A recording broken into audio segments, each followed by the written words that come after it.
Hello everyone. This video is the Unit 4 of the UGC NET paper 1. This video will encompass everything and anything that you need to know about the topic communication. First of all, let me read the syllabus under communication. The meaning, types and characteristics of communication, effective communication, verbal and non-verbal, intercultural and group communication, classroom communication, barriers, mass media and society. Communication skills. People skills enables the business manager to fulfill the duties of leadership, coordination, delegation, communication and motivation among the people in the organization. Therefore, the first skill required of a manager is communication. This is a typical diagram of communication. You have a sender who uses a medium. If you can see the arrow on the right, in the middle between the sender and the receiver. Okay, we'll put it this way. There's a sender and there's a receiver. The sender uses a medium to pass on a message to the receiver. The receiver gives the feedback to the sender. Only when this feedback is received by the sender, the communication is complete. The feedback could be a simple nodding of the head by the receiver or writing that the message has been received.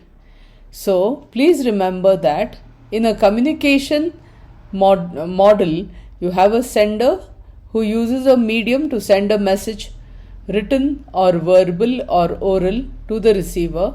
The receiver receives the message and tells the sender about the acceptance or the or simple communication that he has received the message through the feedback. So only when the feedback reaches the sender, then the communication is complete. George Bernard Shaw, a person who is very good in literature, he is basically from Great Britain, said, "The problem with communication is the illusion that it has taken place. Many a times, the communication will not be complete without the feedback. People imagine that the communication has taken place, but without getting feedback, you never know whether the communication has reached the sender or not in the way it was meant to be. All people live in society. Each one has their own thoughts. These thoughts need to be conveyed to each other. The process of conveying thoughts, ideas from one person to another, either verbally through sound, by writing it down, or through sign language, is called communication. Communication is a two-way or more than a two-way process. Senders send out messages through a medium to which the receivers reply. This is called feedback, which ensures that the message has got across to the receiver in the same form that it was intended. If the message is received by the receiver in a form that is different from what the sender intended, then the communication, as George Bernard Shaw says, is an illusion. It has not taken place at all. There is a story about a translation that goes like this. A new head of operations for the Russian branch, an American, flew to Russia. He was warmly welcomed and after a whole day of working was taken out for dinner. Jet lag, because of the time difference, and fatigue caught up with the American after a while, and he said that he wanted to go to his hotel to rest. When the Russians requested him not to leave early, he said, as a joke, "The spirit is willing," meaning mentally he wanted to be there, but the flesh is weak, meaning his physical body is tired.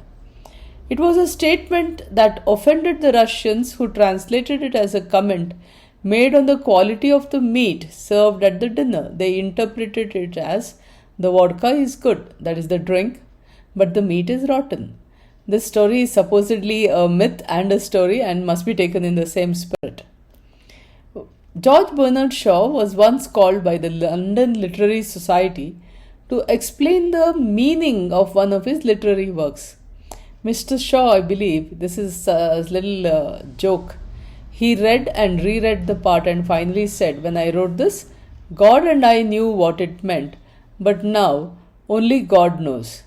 The business manager must attempt to be empathetic, understand the emotions, feelings, values, practices, and customs of the employees of the organization, to cognize the frame of mind of all the employees. See, please remember, here comes the barriers that we talk about. Emotions.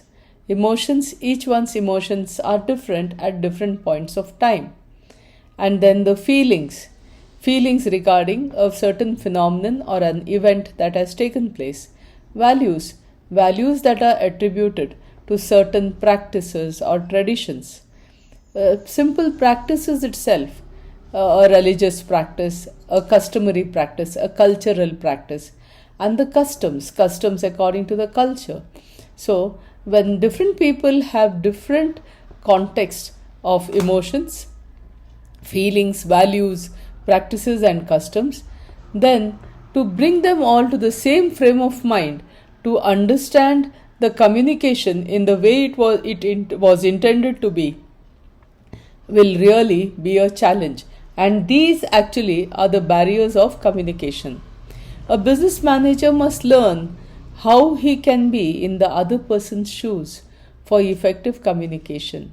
If there is a person who intends to go home early because he has a religious function at home, then the business manager must need to communicate to him his work early in the morning so that he can finish the work and leave. At the same time, what work is priority based only needs to be done that day. What is not priority based can be done on another day because the employee needs to leave in time to attend the religious function at home. Here emotions are involved, culture is involved, practices are involved, feelings and values all are involved. These can be barriers to communication if not understood in the right context by the business manager or anybody for that matter. The business manager must be aware of his own strengths and shortcomings. He needs to plan in this case. As regards communication and its importance, there is a story. For example, there is a tourist who is cruising leisurely in a tropical country and sees some children playing on the banks of a river. The tourist being a tropical and typically warm country, he wants to swim. He approaches the river and asks the children whether there are any sharks in the river. The children excitedly say, "No, there are no sharks." The tourist gets into the river and is swimming happily. Suddenly, one smart child calls out and says, "Do you know why there are no sharks in the river here? Because sharks are afraid of the crocodiles in the river." Now, what is the moral of this story?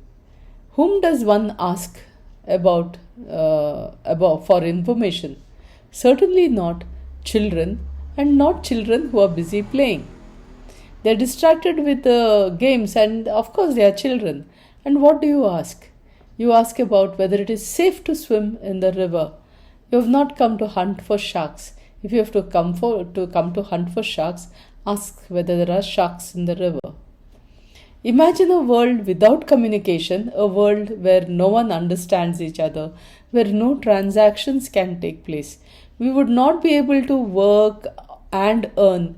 We would not be able to buy our food because no one would understand what you wanted and they wouldn't understand what you're offering in exchange. A transaction has to have a two-way. Someone has to offer a product and the value of the product has to be offered by the second person to buy the product. So we would not be able to undertake any facilities for ourselves like shelter and security. The society itself would not exist, and thereby we realize the importance of communication in our lives. We live in a world which is communicating to each other every second. The chiming of the clock tells you that time is running. seconds are passing. Seconds will become minutes, minutes will become hours, hours will become day. So time is moving. The early morning cock-a-doodle-doo of the rooster communicates to you that it is morning, time to wake up. The whistle of the passing train, a train whistle, tells you the train has arrived. It may be, this is the time that the train comes. The welcoming woof of your dog when he sees you communicates. The dog is communicating to you that he is happy to see you. Yes, this is all communication. The importance of communication can therefore never be overemphasized. I just want to tell you that parts of this video have been taken from my textbook for management. It is called Managerial Skills 2, written by me. Communication skills for the business manager is a competency that is mandatory because a manager has to ask others to do some tasks and explain to them because corporate goals have to be achieved. So the business manager is the center of all activities and he has to control everybody purely through communication. Basically, communication is all about the sending and receiving of information. The sender of a message imparts the message in different ways.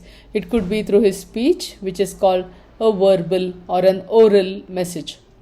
The sender of the message could use sign language to send the message, and thereby this becomes a non-verbal message. The sender of the message could write down the message, then it becomes a written communication or written message. Since the days of the internet, written messages have taken the form of email. It is necessary to have a medium to send the message to the receiver because it is not enough to send the message. It has to reach the sender and the sender has to send the feedback. The medium could simply be the voice of the sender. In a non-verbal message, it can be sign language. In a written message, it could be written on a piece of paper. Someone may offer a bouquet of flowers, and the flowers here become the medium. In a peace march, the protesters may hold up some placards. The placards become the medium of the message. When you get into a public transport bus, there may be a board which shows the reservation of seats for women or the physically challenged. In this case, the board is the medium of the message. Therefore, essentially, a medium in a message can be a variety of objects used to convey the message.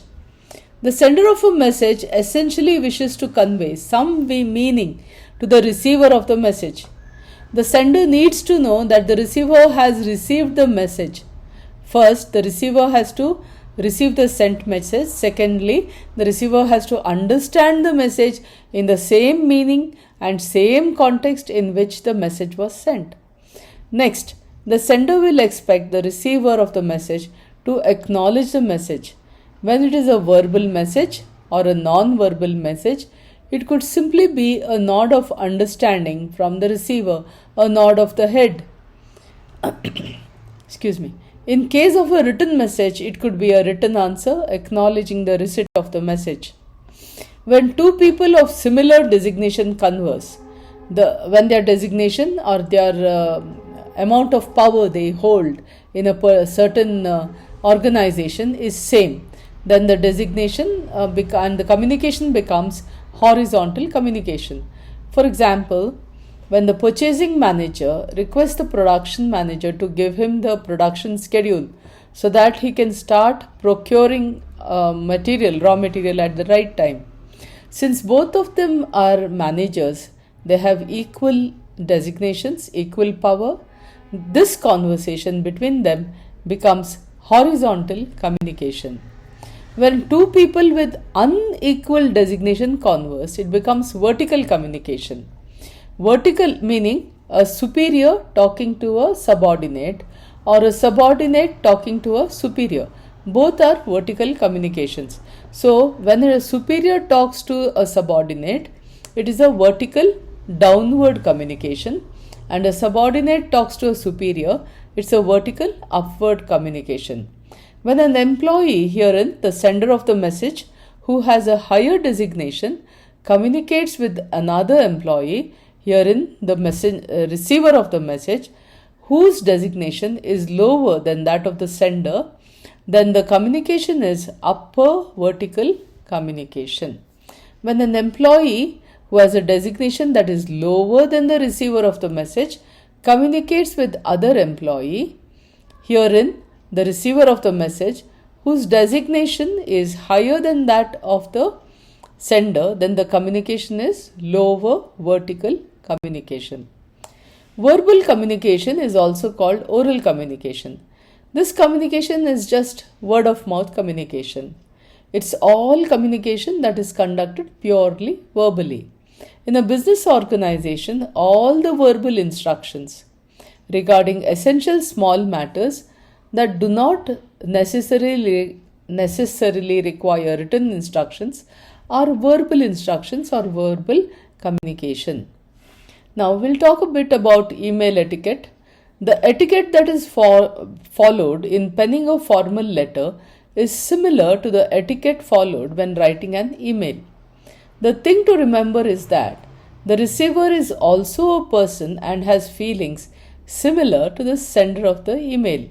An email is a letter sent through the internet, of course. One must remember that an email sent is a written email that cannot be erased or retrieved. The receiver receives the email just as he receives a letter. Since it is an email and we do not have to go through the rigmarole of printing or actually writing a letter, putting it into an envelope, attaching a postage stamp on it and posting it, the writing of an email can sometimes turn into a very casual affair. So, it has to be very carefully written. Initially, when emails were first written, they were not universally used by people for formal communication. Only the actual business communication was over private proprietary value-added networks called VANs. People who could access the communication between VANs was that it was a message was sent, it was immediately encrypted, and then only when the other person has the particular software it would get decrypted and he would receive the message. This was for the sake of keeping confidence. This confidential messages. The CC field in an email means carbon copy, while the BCC field means blind carbon copy. In the CC field, type in the addresses of the people to whom you wish to send copies of the exact letter, that is exact email. It means that you wish the person in the CC column to be aware of the exact same contents of the letter that you are sending to the receiver, meaning the person who gets the CC will be aware of exactly same email that you are sending to the receiver. Every person who is addressed in the CC column is able to see who else has received the email, because all of them received the email with the names of all the other persons. But BCC means blind carbon copy, which means that the original receiver of the letter will not be able to see the names of the people who are in the BCC. So if someone is in the BCC, that person will be able to see the letter that the sender has sent, but the receiver will not be able to see that the person in the BCC has received the letter. As simple as this. When the email addresses have been marked under BCC, no single person is able to see anyone else to whom the email has been marked. So BCC is blind carbon copy. Now, in this context, you have to learn about what is a communication matrix. See, a person has to communicate to various people, so he can create a communication matrix which is like this. See, you have review meeting finalizing accounts. Receiver is, and this information has to go to the office accountant, and timing of communication, method is email, sender is office manager. Again, this is if you see, the sender is all office manager. So the office manager has created this communication matrix. We'll go here. There is a review meeting on the status of the files, and who has to receive the communication? office case worker 2, and that has to go. Timing of communication was done at 11 a.m. through email. So this is the communication matrix. Please take cognizance of this. The communication matrix has to be built in a step-by-step manner. All the stakeholders involved should be there. See, the communication matrix is a wonderful concept because it is like a check sheet. You know for sure to whom you have communicated, what you have communicated, and when you have communicated. So all the documents, blueprints, designs, everything is there in the communication matrix. Report writing. See, when some event or an occasion or a phenomenon has happened, a report has to be written. It is an eyewitness account. It has to be formal and systematic and should cover all the details, but it has to be in a strict format. So for that you have different kinds of reports. It's a statement of events generally. It is necessary to divide the report into proper subsections, because then you get an introduction, you get a body, and you get a conclusion. So it also says why the report the report will also say why the meeting took place and how the meeting took place and what is the result of the meeting. That is why. Reports can be of different types. For example, you can have ad hoc reports. Ad hoc reports means only for this purpose. Ad hoc means for this purpose. Then you have long reports, short reports, periodic reports. If it's a weekly report, it will be done once a week. If it's a monthly report, once a month. Fortnightly report will be once a fortnight, that is once in 2 weeks. So there are different types of reports. And then suddenly you may require a report for one purpose. So that is for this purpose, or a ad hoc report.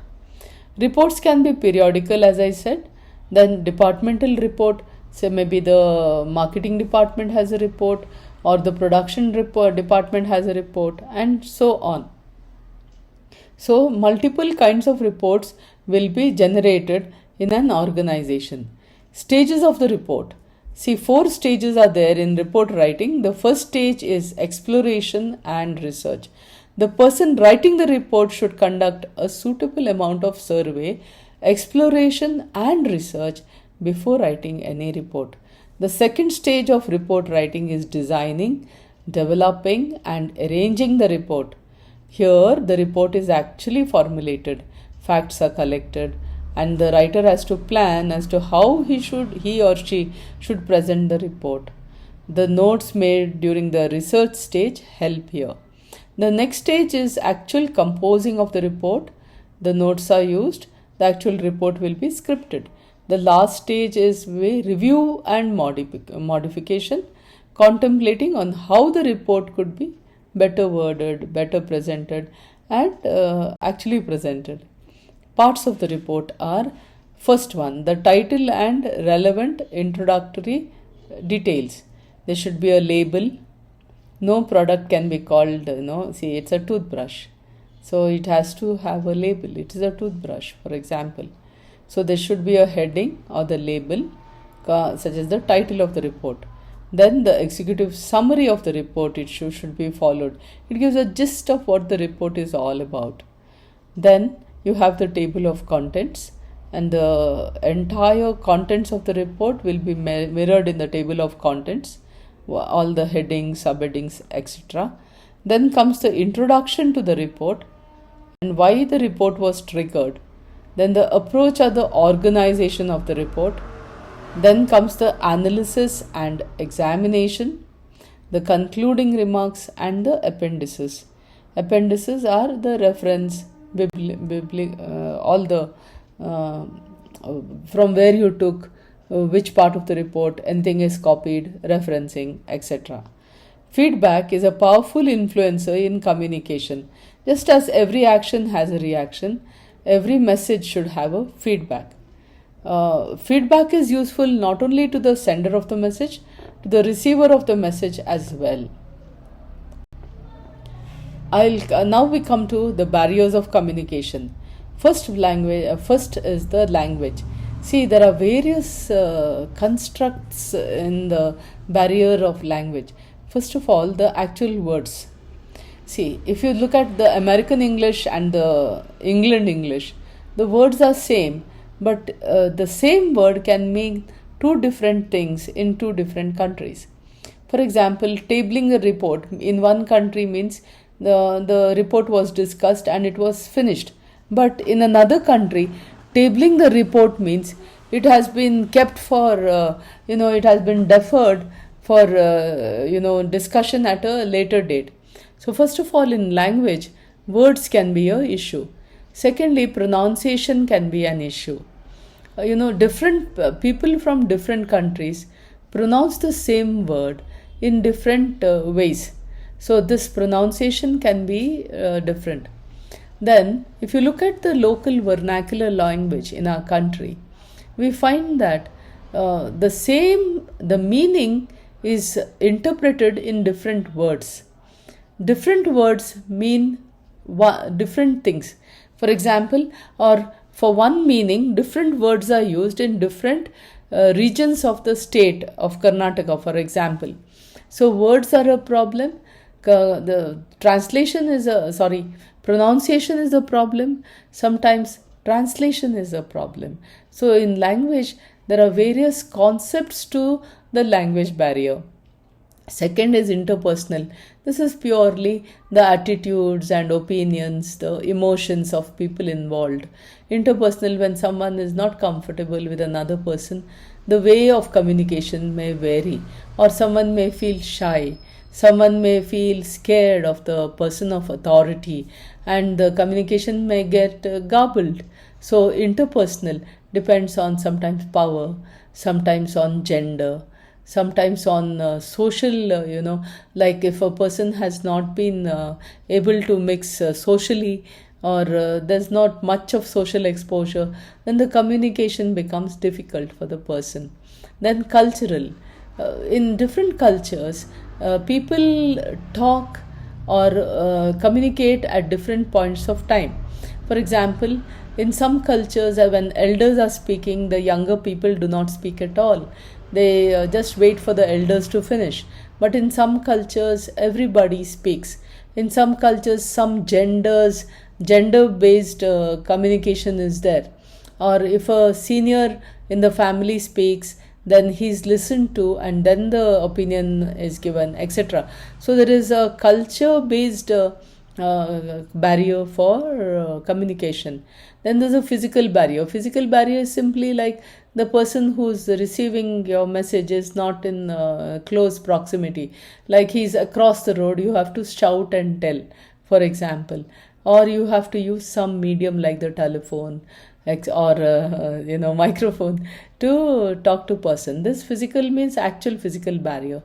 Emotional, again it comes similar to the interpersonal, or in a way we can say like this. Suppose you have to convey bad news, you're not conveying it properly, or you're angry about something that you're conveying, then the message doesn't come across properly.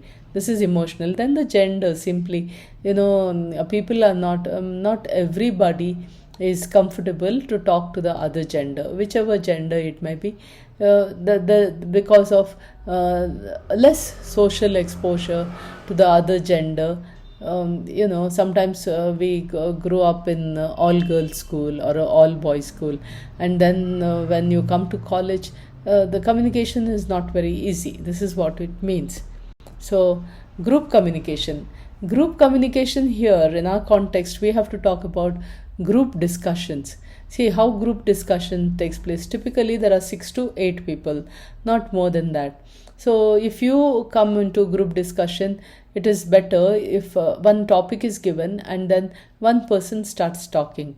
He or she could talk about half a minute to 1 minute and express an opinion about the topic. Then the second person takes up the topic. He or she may continue in the same context of the first speaker, or he may talk on a different context on the same topic. And then the others, each one takes up. It is politeness to allow everyone to have their say. It is also polite not to talk too much and to allow others to have their say. Allow others time to have their say. Then the second person takes up. He or she may continue in the same context of the first speaker, or he may talk on a different context on the same topic. And then the others, each one takes up. It is also polite not to talk too much and to allow others to have their say. Allow others time to have their say. This is the way the conversation should go on. In a group discussion, everyone should be given time to have their say. Let us not talk too much ourselves or and allow everybody to talk at the same time. Make sure that you have your say in the conversation. This is group communication. Okay, I think I'm concluding here this video. I want to wish you all the best and God's blessings. Jai Hind, Jai Karnataka.